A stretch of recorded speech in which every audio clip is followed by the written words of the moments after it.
Hello friends, welcome to our home foodies. ఈరోజు నేను ఎండు చేపల్ని ఇష్టంగా తినే వాళ్ళకి ఇంకో ఫ్యాబులస్ కర్రీని చూపిస్తున్నానండి.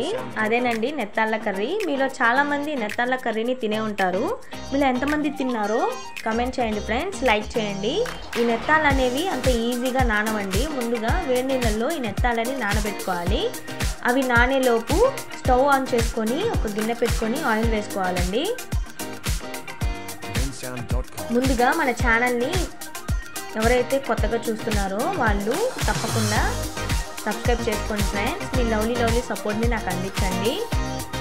నచ్చితే లైక్ చేయండి, షేర్ చేయండి ఫ్రెండ్స్.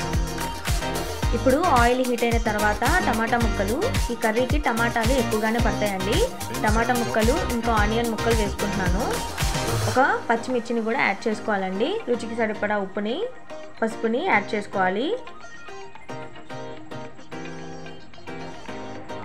అలాగే రుచికి సరిపడా కారాన్ని కూడా యాడ్ చేసుకుంటున్నాను ఫ్రెండ్స్.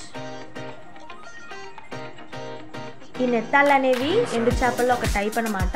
ఈ నెత్తాళ్ళని పులుసుగా కూడా పెట్టుకోవచ్చు ఫ్రెండ్స్. ఇలా టమాటా కర్రీ లాగా కూడా చేసుకోవచ్చు. మీ స్టైల్లో మీరు ఎలా ప్రిపేర్ చేస్తారో కమెంట్ చేయండి ఫ్రెండ్స్.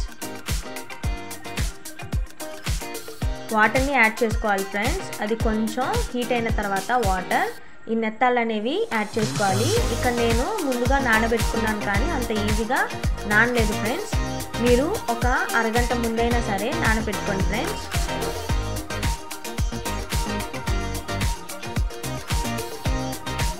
ఇలా మధ్య మధ్యలో మనం చెక్ చేసుకుంటూ ఉండాలి ఫ్రెండ్స్. కర్రీ అనేది ఫాస్ట్గానే ప్రిపేర్ అవుతుంది. బట్ ఆ ఫిషెస్ అనేవి, నెత్తాళ్ళు అనేవి ఈజీగా బాయిల్ అవ్వవు.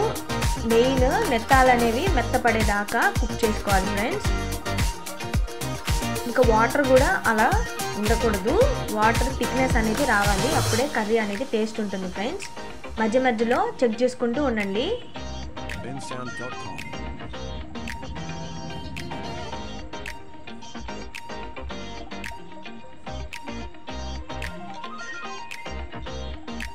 ఈ కర్రీ అనేది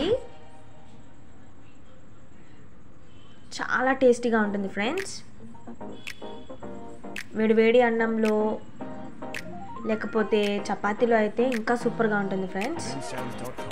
నాకైతే బాగా నచ్చింది ఈ కర్రీ. అంతే ఫ్రెండ్స్, చాలా ఈజీ అనమాట ఈ కర్రీ చేసుకోవడం. నచ్చిందా మీకు? మీరు కూడా ఇంట్లో ట్రై చేయండి ఫ్రెండ్స్. ట్రై చేసి మీకు ఎలా వచ్చిందో కమెంట్ చేయండి. నచ్చితే లైక్ చేయండి, షేర్ చేయండి. Please subscribe.